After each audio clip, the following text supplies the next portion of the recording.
Hi everyone, this week we are going to be learning about globalization. So what is globalization? I would like you guys to click on this video link and watch this video. If it doesn't work when you click on it, you can go to my YouTube channel and go to playlists, and under globalization, this video will give you a good explanation of what globalization is. It's also one of your vocabulary terms. Globalization is the process by which the world is becoming increasingly interconnected as a result of increased trade and cultural exchange. Throughout most of human history, we have become more interconnected through trade and cultural diffusion, but since the mid-1900s, the pace of globalization has increased rapidly. So globalization is really just that idea that the world is a lot smaller than it used to be, meaning it's a lot easier for us to get from one place to another physically, but also to send our ideas across the sea or goods across the sea or the ocean. It's just a lot easier to communicate with other people, to travel, and that has positive and negative effects. So I would like you to watch that video, and then you will be able to answer this and write down one positive effect and one negative effect of globalization. So why has there been an increase in globalization in the 20th and 21st centuries? There are four main reasons why there's been an increase in globalization. The first reason is that communication technology has also increased over time, has gotten better over time. So if you look over here, there's a timeline of communication innovation, starting with the invention of paper in China, the printing press,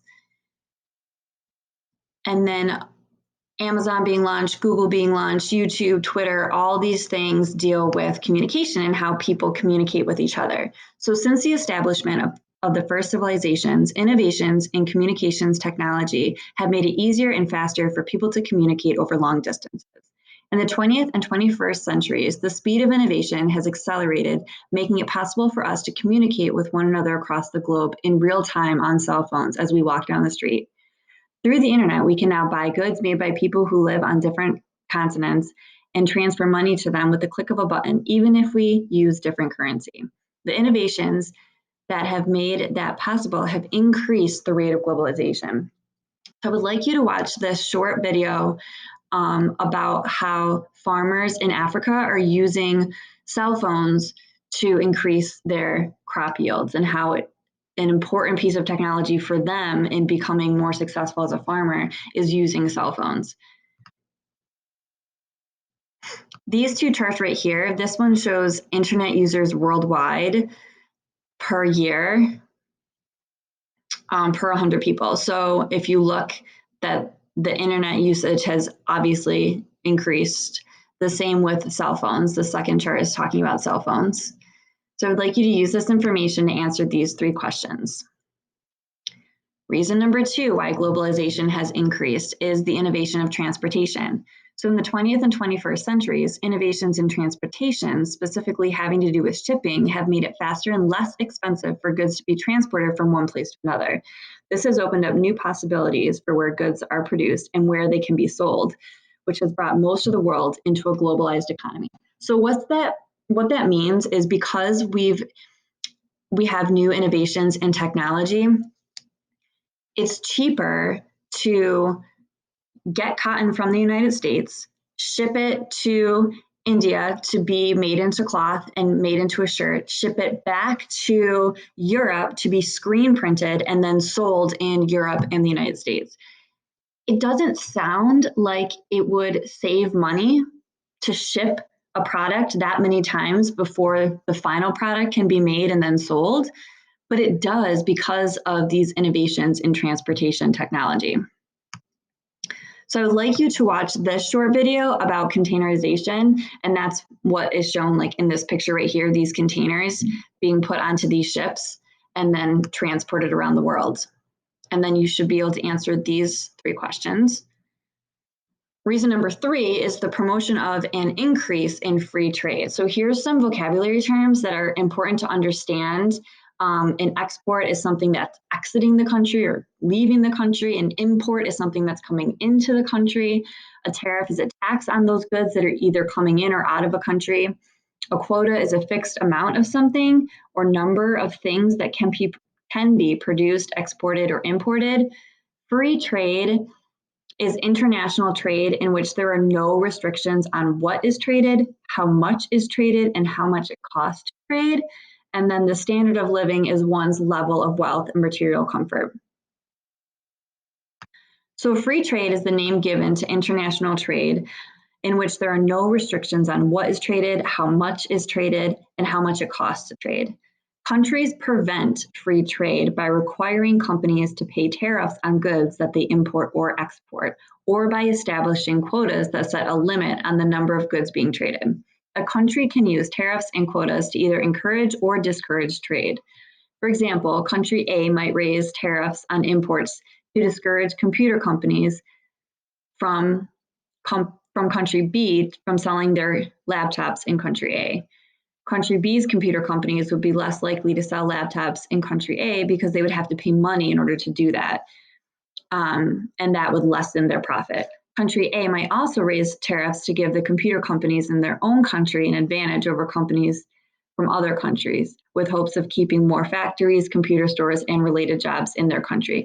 So for the most part, there isn't necessarily free trade going on. That's just the idea of not having any restrictions on international trade.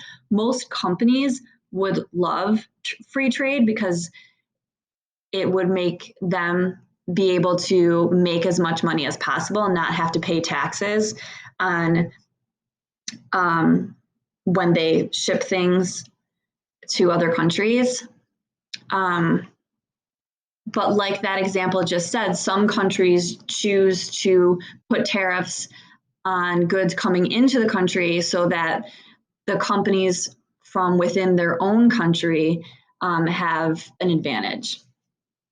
People who support free trade view tariffs and quotas as barriers of trade and want to get rid of them so companies and workers can move freely across international borders to make and sell their goods and services.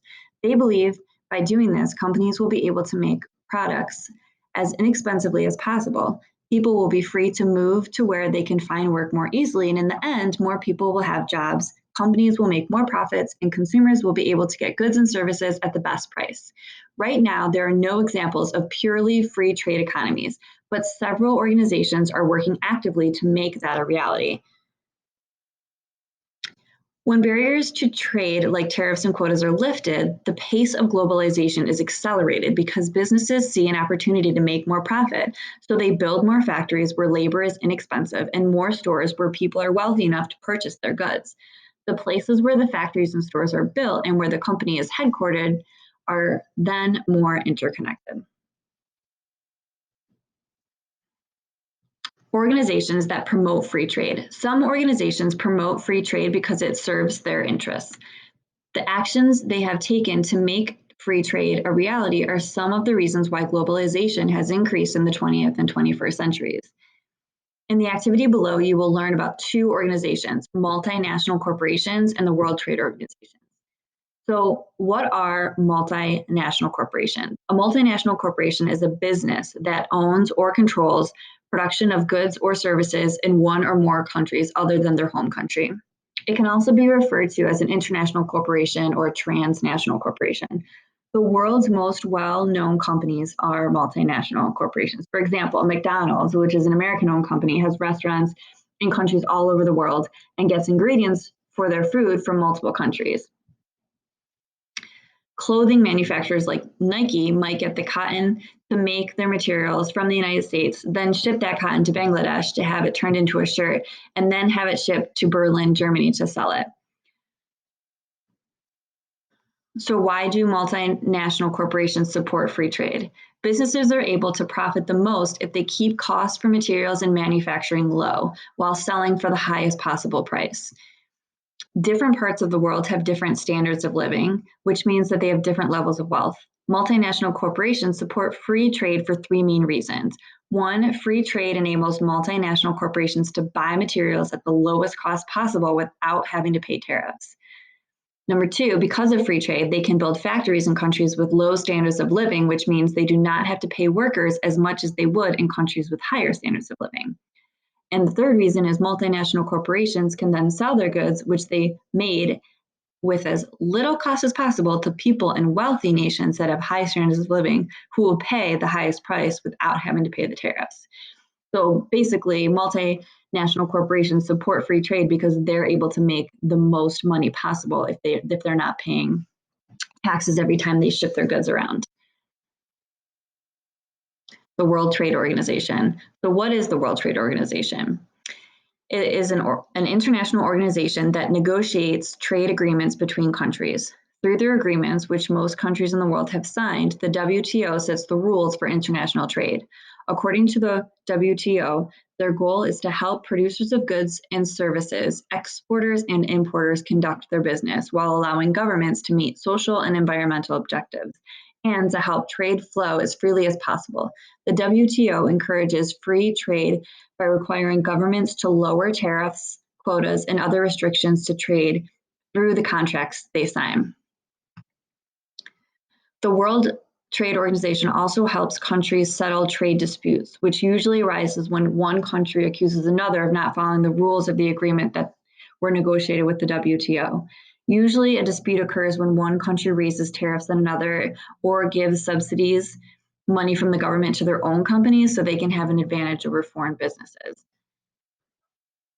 Why does the World Trade Organization support free trade? The World Trade Organization supports free trade because, according to their website, they believe that trade without restrictions encourages economic activity in all countries involved, and that by following the same rules, trade between countries will be fair. The WTO believes that free trade benefits the most people in the world by providing employment to those in less developed countries who are making goods while giving people in more developed countries less expensive goods. So the World Trade Organization supports free trade because they think it benefits more people than putting trade restrictions on different countries. So basically, the World Trade Organization is like the middleman. They're the one that sits down with country A and country B to come to some kind of trade agreement. And the last reason 4, availability and access to inexpensive and highly skilled labor. Businesses often try to cut the costs of making products or providing services so they can maximize their profits. One of the ways they do this is by paying workers less money. Globalization and free trade agreements have made it possible for multinational corporations to look for workers around the world who have the skills they need at the lowest cost they can find. Depending on the product or service that the company provides, they need workers with different skills. For example, sewing t-shirts is a skill that can be taught to most people and does not require much formal education. So a clothing company can find workers to do this job in countries with the lowest labor cost possible, as long as they train them to operate the machines used to make the clothes. As a result, many clothing manufacturers make their goods in countries like Bangladesh, where there is a low standard of living. Editing a book, on the other hand, requires that the person reading it has a deep understanding of language and writing techniques, so an author would need to find an editor with those skills. Some authors have been able to find the least expensive editors who qualify for this job in places like the Philippines or India, where the standard of living is lower than places like the United States or Europe, but many people have formal education in English. The availability of high-skill laborers at a low cost has increased the rate of globalization in the 20th and 21st centuries because multinational corporations find it beneficial to hire workers at the lowest cost, and people with skills and education in less developed countries want jobs that will bring them more wealth. As a result of this exchange, extreme poverty in countries with people who are employed by multinational corporations has decreased. This map is the global minimum wages per hour in US dollars, and this was calculated in 2014. So the map to the right shows global minimum wage per hour in the United States. No circles are shown to small states without data. So if there's a circle, it means there's no data for those places. So the darker the blue, the higher the minimum wage.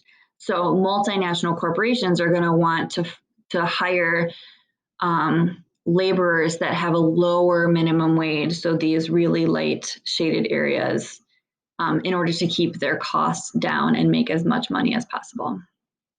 And then you have education. So this is from 2008. So the map is showing the average education of the inhabitants of each country. and green is high, yellow is medium, and the red is low. The darkest green represents the most educated population, and the deepest red represents the least educated. And then there's 2 questions for you guys to answer here.